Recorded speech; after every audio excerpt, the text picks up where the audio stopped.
Əlağa Şıxlinski 1865-ci ildə Gəncə quberniyasının Qazax qəzasının Qazaxlı kəndində dünyaya gəlib. Atası İsmail ağa Şıxlinski kiçik mülkədar idi. Anası Şahyəmən xanım dövrünün məşhur şairlərindən olan Molla Vəli Vidadinin nəvəsi.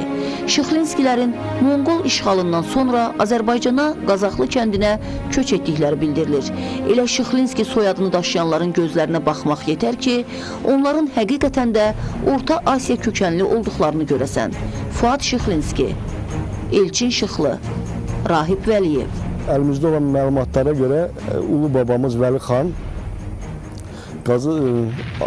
Ağqoyunlu dövründə bu ərazinin hakimlərindən biri olmuşdu. Səfəvi hökmdarı Şah İsmail isə ona Qazax sultanlığını idarə eləməyə sərəncam vermişdi.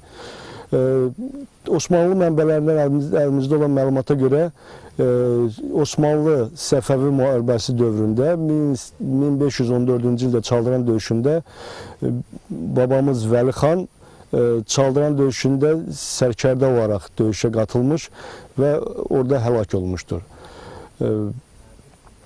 Və Əlağa Şıxlinskinin də hərb tarixində, dünya hərb tarixinə belə önəmli yer tutmasının təsadüfi olmadığı və bu sərkərdə babalarımızdan bizə qalan bir miras kimi görürük.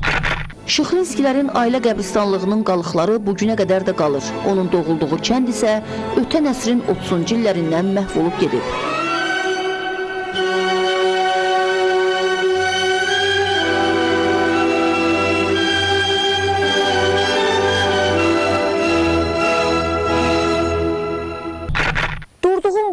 Əlağa Şıxlinskinin doğulduğu Qazaxlı obasının köhnə yurt yeridir.